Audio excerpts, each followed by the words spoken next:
नमस्कार, सुवर्णाज किचनमध्ये मी सुवर्णा तुमच्या सगळ्यांचे स्वागत करीत आहे। तर आपण आज पाहणार आहोत सोया कीमाची रेसिपी। त्यासाठी आपण हे सोयाबीन घेतलेले आहे, पाणी उकळत ठेवलेले आहे। उकळत्या पाण्यात आपण गॅस बंद करायचा आणि ते भिजून घ्यायचे।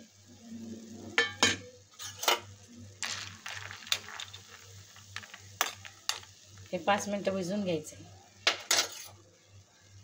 आता सोया चंक बनवण्यासाठी आपण घेतलेले आहेत 2 कांदे, कोथिंबीर, 1 टोमॅटो, तमालपत्र, 2 लवंग आणि काळी मिरी। हे सोया चंक आपण 5 मिनिट गरम पाण्यात, कोमट पाण्यात भिजवून घेतलेले आहेत आणि त्यातलं पाणी काढून घेतले। ते असे सगळे सोक करून घेतलेले आहेत। आता ह्याचा आपल्याला बारीक मिक्सरमध्ये वाटून घ्यायचं आहे। हे खिमा करायचा आहे त्याचा, आणि थोडे वाटाणे घेतलेले आहेत। सोया खिमा रेसिपी बनवण्यासाठी आपण जे लवंग मिरी घेतले ते आणि तमालपत्र हे तेलात टाकून घ्यायचे।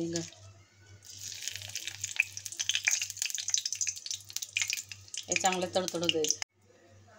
हे लाल झाल्यानंतर आपण त्यामध्ये कांदा टाकून घ्यायचा। कांदा चांगला लाल होईपर्यंत परतून घ्यायचा।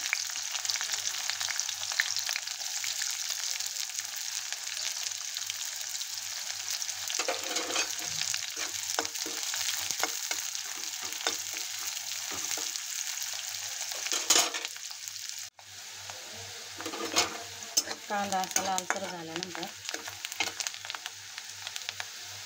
आलं लसूण खोबरं कोथिंबीरची पेस्ट आपण तयार करून घेतलेली आहे, ती यामध्ये परतून घ्यायची।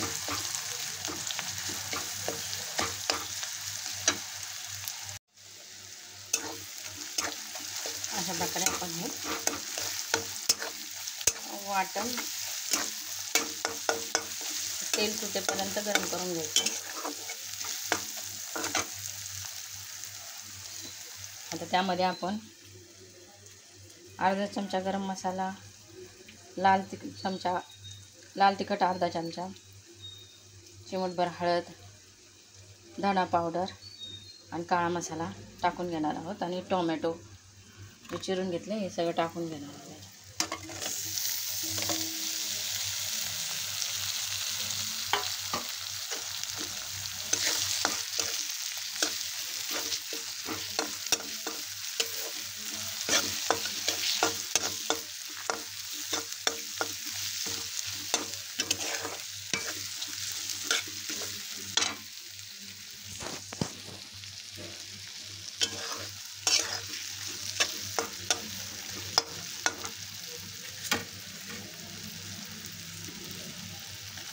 वाटाणा टाकून घेणार आहोत।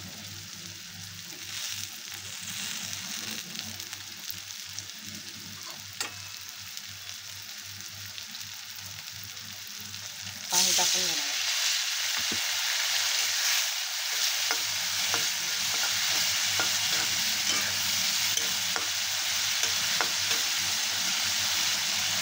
कोणी याच्यात दही पण घालतं, पण आपण टोमॅटो घातला तरी चालतो, दही घातलं तरी चालतं। आणि कोथिंबीर टाकायची, थोडं पाणी घालून घ्यायचं, थोडं परतून घ्यायचं।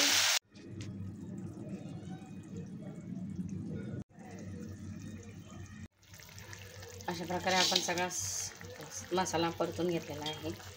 थोड्या वेळ मला 5 मिनिटं उकळी येऊस्तो ठेवलेला आहे। याला चांगलं तेल सुटलेलं आहे।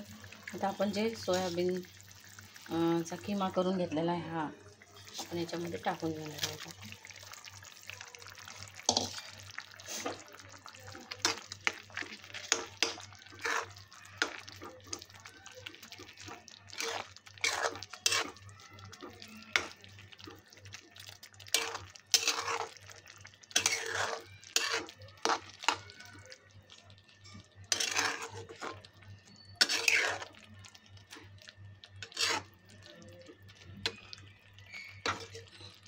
हे 5 मिनिटं शिजवून घ्यायचे।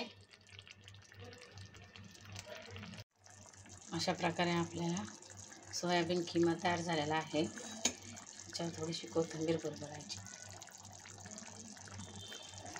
तुम्ही पण ही रेसिपी घरी ट्राय करा आणि कमेंटमध्ये नक्की सांगा तुम्हाला ही रेसिपी कशी वाटली ते.